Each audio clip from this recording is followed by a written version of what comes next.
알렐루야, 알렐루야. 사람의 아들은 섬기러 왔고 많은 이들의 몸값으로 자기 목숨을 바치러 왔다. 알렐루야.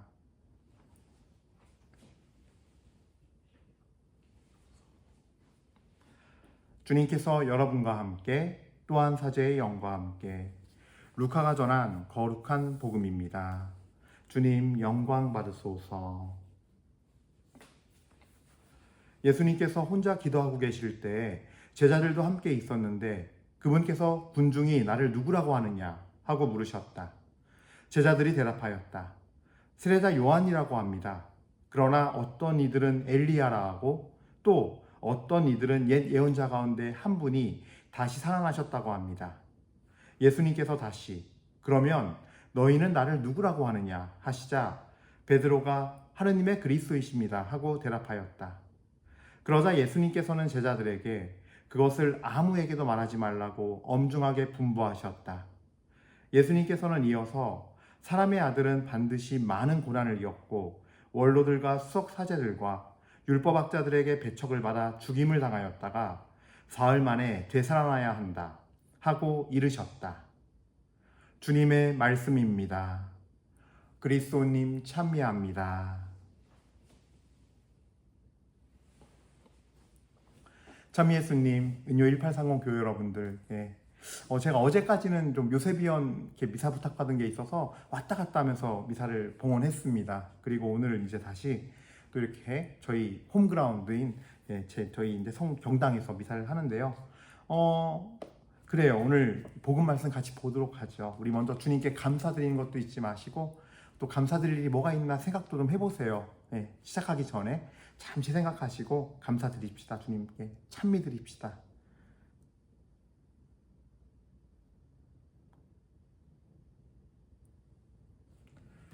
주님 감사합니다. 마음속으로 다들 감사할 것들 찾아서 감사 인사 드리셨죠? 자, 그러면 이제 우리가 감사함에 작은 것부터 해서 미리 또 일어나지 않았지만 미리 감사하는 그 모든 것들이 지금 이 은요 1830 시간에 주님 앞에 기쁜 어떤 제물로서 봉헌되고 또 이 미사를 주님께서 더 기쁘게 받아주시리라 저는 기대해 봅니다. 자, 그래요. 오늘 복음에는요,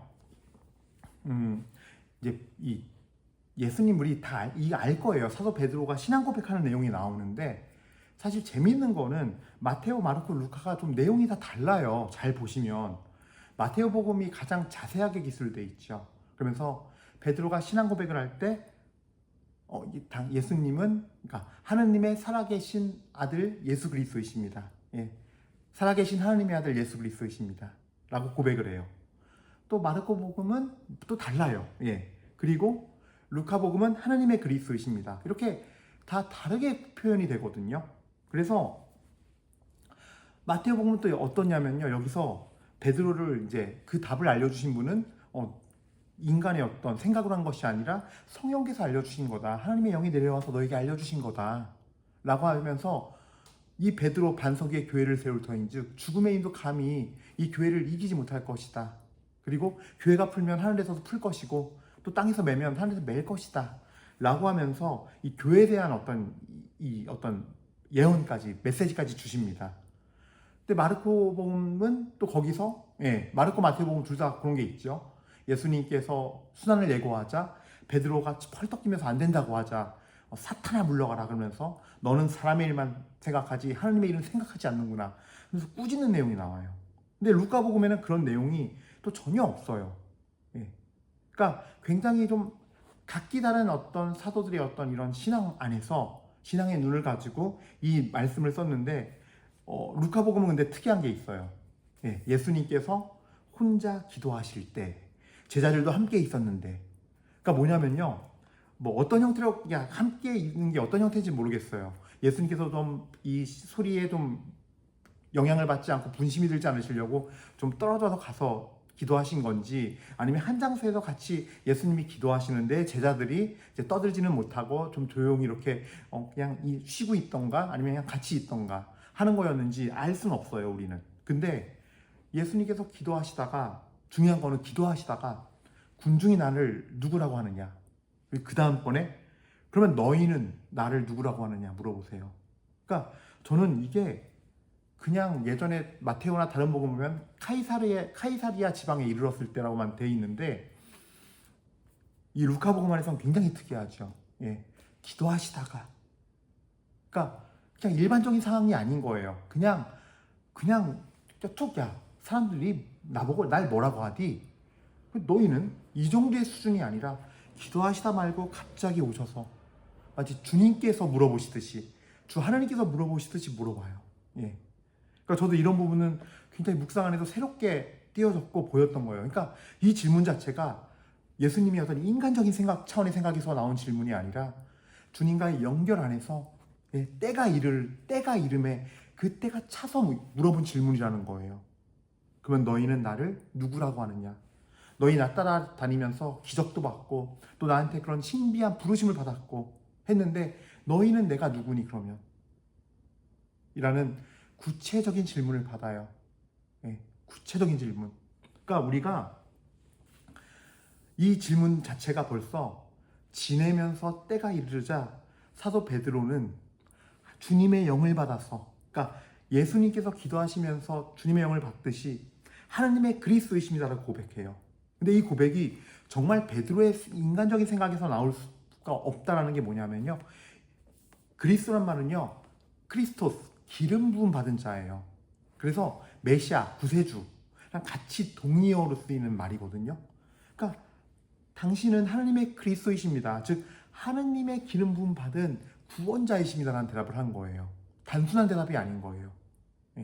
그러니까 따라다니면서 신기한 기적도 보고 이적도 보고 해서 느낀 것들이 있겠지만 하나님의 영이 부어진 가운데 예수님께서 그 영이 부어진 가운데 기도 중에 부르셨고 또 그 기도가, 예수님의 그 기도가 함께 있던 제자들에게도 유효하여 함께 이렇게 있으면서 베드로에게 주님의 영이 임하면서 신앙 고백을 한 거예요. 여기서 우리가 알 수 있는 건요, 믿음은요, 첫 번째로 믿음은 주님과의 관계 안에서 주님의 영이 부어져야 참다운 신앙을 알게 되고 고백할 수 있게 되고 따라갈 수 있게 된다는 거예요. 이게 첫 번째 중요한 진리예요. 우리는 내가 선택해서 믿는다 생각하잖아요. 여러분, 우리가 세례 받을 때 예수님을 주님으로 받아들이는 그 과정이 내 생각으로 한 것 같지만 하나님께서 내 생각을 열어주신 거거든요. 내가 그걸 생각할 수 있고 받아들일 수 있도록 허락해 주신 그 기름 부음이 있는 것으로 받아들여야 돼요. 그래서 저는 좀 예비자 교리 때 후회하는 게, 좀 그 요한복음을 인용하면서 이런 표현을 좀 자세하게 했으면 어땠을까. 여러분의 생각으로 받아들이는 것 같지만 하나님께서 여러분 생각을 열어주시고 믿을 수 있는 마음을 넣어주신 것입니다 라는.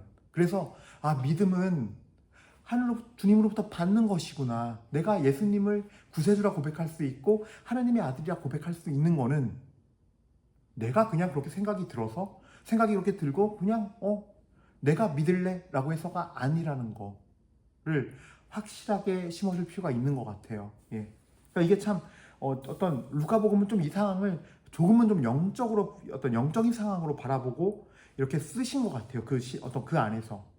근데 이 하나님의 그리스도이십니다라는 말은 매우 중요한 것 같아요. 그리스도, 기름 부음 받은 자. 그러니까 예수님도 하나님의 선택을 받고 기름 부음 받은 자예요. 오늘 우리 코엘렛 말씀 듣지만요, 이 코엘렛 말씀 3장 9절에 10절에 이런 말씀이 있어요. 그분께서는 모든 것을 제때 아름답도록 만드셨다. 죄송합니다. 3장 11절입니다. 3장 11절에 그분께서는 모든 것을 제때 아름답도록 만드셨다라는 거예요. 어쨌든 인간사에 무슨 일이 있건 뭐가 있건 자연에 뭐가 있건 자연적으로 뭐가 있건 간에 여러 가지의 어떤 일들이 있지만 분명한 거는 그분께서는 모든 것을 제때 아름답도록 만드셨는데, 이 기름 부음 받으신 하느님의 아들 예수님도 이 말이 정말 맞는 거예요. 그러니까 제때 아름답도록 만들어지셨어요. 예수님의 생애를 잘 보면은 예수님께서 공생활 중에는 사람들의 적이 생기고 핍박을 받고 그 미움이 극에 달해서 종교 지도자를 중심으로 해서 군중들을 선동해서 십자가에 못 박혀 돌아가시게 되었지만, 수당을 겪으셨지만 어린 시절은 어때요? 어린 시절에 그 2장 52절에 보면은 성전에서 이제 길을 잃었다가 사흘 만에 찾아온 다음에 이렇게 끝나요. 그러니까 예수님은 더욱더 지혜로워지고 하느님과 사람의 총애를 받으면서 날로 날로 성장했다라고 써요. 육과 영이 성장했다라고 쓰여 있어요. 무슨 말이냐면요. 그때는 하느님께서 모든 것이 보호막이 되게 해주신 거예요. 가족들과 부모님들과 가족들, 사람들로부터 총애를 받고 이쁨 받고 사랑받고 안정을 누리면서, 왜냐하면 올바른 인격체로 커야 되니까요. 그러니까 그때 가장 아름답도록, 제때 가장 아름답도록 섭리하신 거예요. 그러다가 30살이 되자 공생활 시작할 때 세례를 받고서 세례자 요한에게, 그 다음에 성령의 인도로 어딜 가냐면요, 광야로도 가게 돼요. 그래서 거기서 40일간 온갖 유혹, 정말 온갖 고통을 다 겪으시면서 금식하시고 온갖 정말 육적인, 정말 혼적인, 영적인 고통을 겪으시면서 그 영적 트레이닝을 받으시는 거예요. 예. 왜? 주님께서 그 시간을 겪어야, 아주 농축되고 강력한, 깊이 강력한 시간이었지만, 매우 강력한 트레이닝을 시켰지만 그 트레이닝 속에서 기름이 부어졌기 때문에, 그러니까 하나님께서는 때가 되자 제때에 당신의 그 영을 부어주시기 위해서 성령의 인도로 광야로 끌고 가셔서 훈련을 시키십니다. 예. 그래서 주님께서는 그렇게 해서 또 기름 부음을 받으시고 하늘로부터 오는 온갖 권능을 받으셔서 가파르나움으로 가셔서 마귀도 쫓고 복음을 선포하고, 예, 드디어 죄인들을 회개시키시고 하나님 나라의 신비를 알리시고 하는 일을 본격적으로 시작하신 거예요.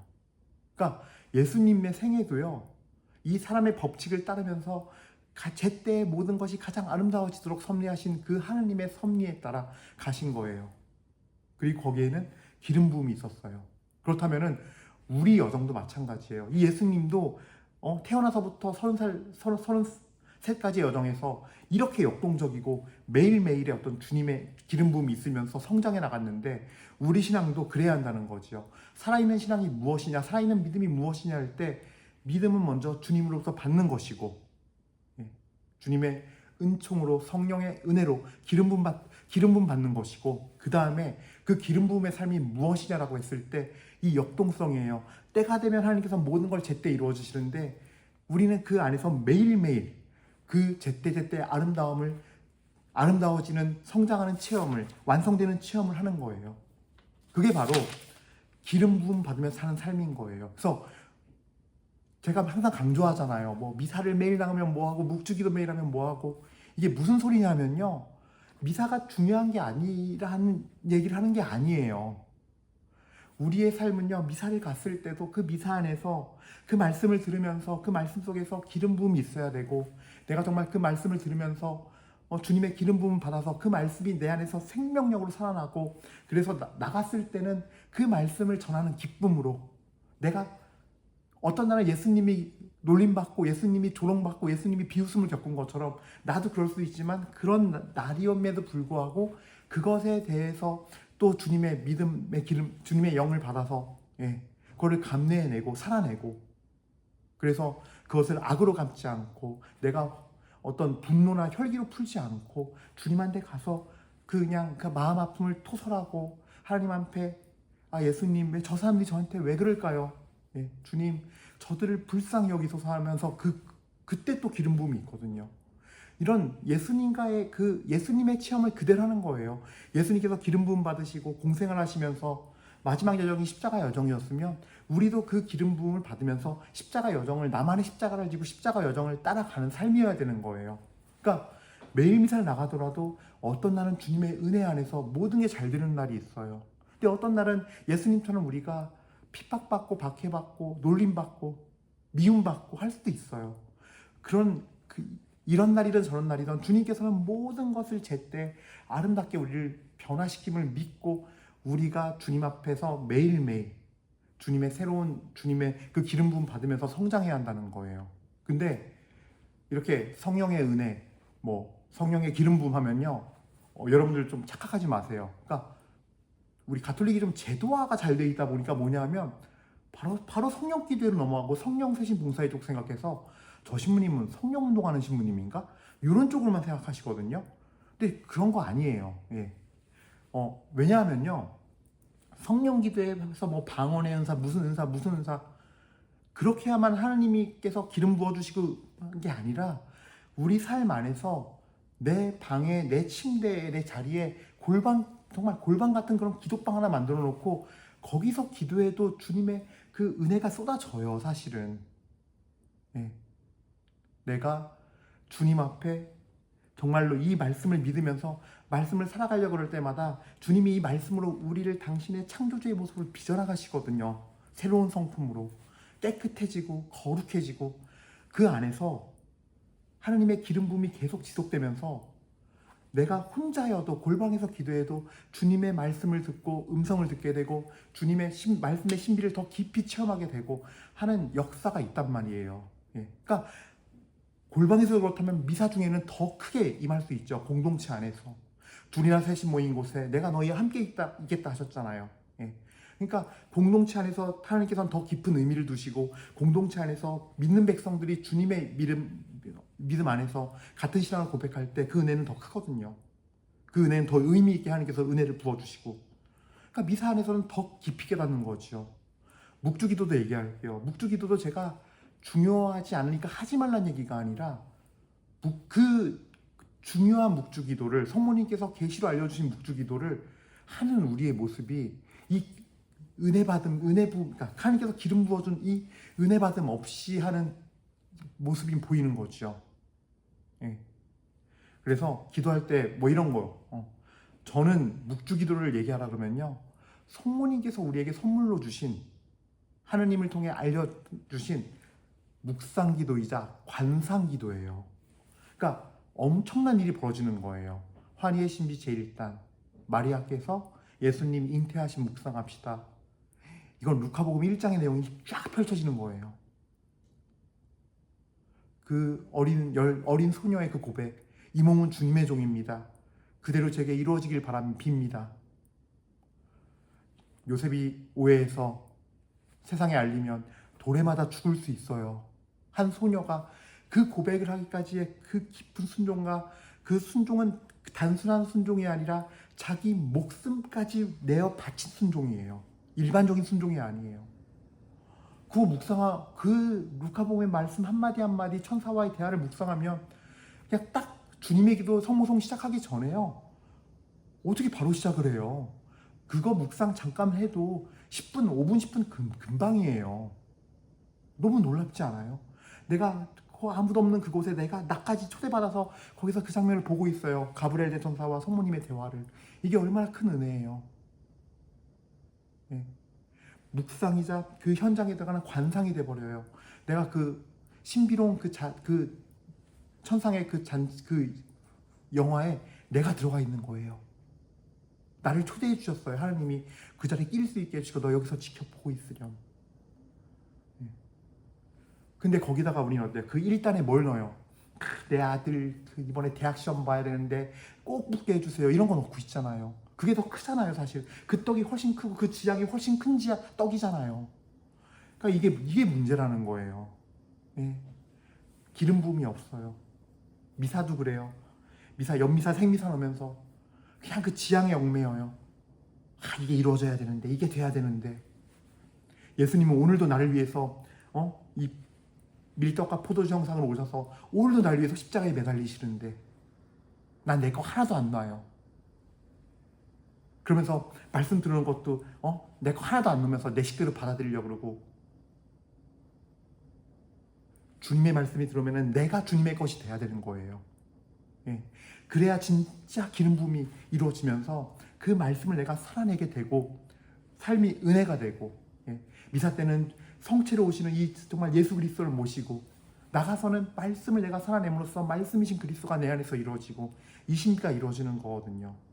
그게 바로 진짜 하느님의 그리스도이십니다라는 고백을 하며 사는 사람이에요. 예수님께서 그 기름 부음을 받았듯이 하느님으로부터 나도 매일매일 하나님부터 기름 부음 받아서 때가 이를 때마다 모든 것이 제때 아름답도록 된다고 이렇게 하셨듯이 나 또한 제때가 될 때마다 아름답도록 섭리하신 그 하나님의 섭리 함께 참여하는 삶이 바로 하나님의 그리스도이십니다라고 고백하는 이 신앙 고백의 삶이라는 거예요. 제가 말씀드리고 싶은 건, 예. 이것이 이루어지지 않으면 결국은 자기 아집으로 자기가 쌓은 바벨탑의 신앙이 돼버려요. 신앙생활을 했다 그러는데 바벨탑을 쌓아놓은 거예요. 신앙이 아니라. 생동감도 없고 살아있음도 없어요. 어떤 날은 내가 너무 속이 상한 일이 있어서 기도하다 보니까 내 잘못이 떠오르고 내 모습이 그려지면서 내 기도가 갑자기 바뀌어요. 회개의 기도로. 주님, 제가 정말 잘못했습니다. 제가 당신의 마음을 이렇게 아프게 했고 또 그 형제의 마음을 그렇게 아프게 했습니다. 제가 내 자식 마음 아프게 했습니다. 내가 우리 부모님 마음 아프게 했습니다. 예수님, 정말로 주님 그렇습니다. 제가 잘못했습니다. 주님. 어떨 때는 또 기도하다가 기도가 바뀌어요. 정말 우리 이 가정 안에 우리 이 사이에 있는 이 분열과 문제들, 이것들, 이 상처 아픔들, 주님, 정말 이 악들과 싸워서 이길 수 있게, 이 어두가 싸워 이길 수 있게 해주십시오 하면서 정말로 그리스도의 군사가 돼서 악과 싸울 수 있고 나와 나의 가정을 위해서 싸우는 그런 기도가 받쳐지기도 하고. 그러니까 굉장히 역동적인 거예요. 하나님의 그리스도이십니다. 이 크리스토스 기름 부어지는 자의 삶은 역동적인 거예요. 하나님은 우리를 그 삶으로 초대하시는 거예요.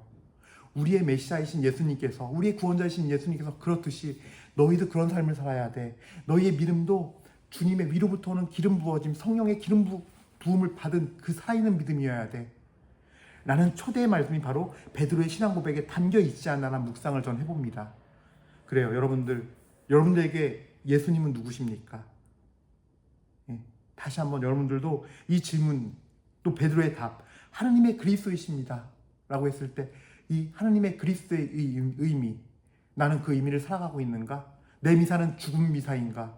내가 드리는 미사는 정말 영과 진리 안에서 살아서 생동감 넘치고, 미사할 때마다 주님의 기름 부음이 이루어져서 어떤 날은 회개, 어떤 날은 치유, 어떤 날은 내 안에 어둠이 쫓아나는 구마, 이런 것들이 이루어지는 정말 역동적인 미사이고, 말씀을 살아내는 정말 주님과의 일치, 이런 것들이 있는가? 이런 감동과 기쁨이 있고, 때로는 정말 비탄과 슬픔이 있고 애통함이 있는가? 가슴을 찢는 그런 주님 앞에서의 어떤 회개가 있는가? 이 모든 것들이 다 어우러질 때 오늘 우리 코엘렛의 말씀이 이루어지는 거죠. 3장 11절의 말씀, 그분께서는 모든 것을 제때 아름답도록 만드셨다.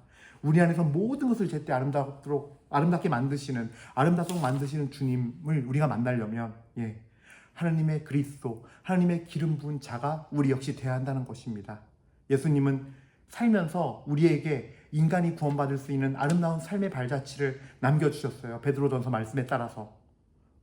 그 발자취를 따라가면 우리 역시도 이 기름 부음 받는 역사, 매일매일 내 삶에서 미사 중에, 묵주기도 중에, 혹은 길을 가면서 하나님 말씀을 나누는 중에 어떻게든 실천하려고 노력하는 그 중에 기름 부음이 있음을, 그래서 기름 부어지고 아름다워짐을 우리 믿으면서 또 그 은혜를 오늘 청하면서 이 미사를 봉헌하도록 합시다.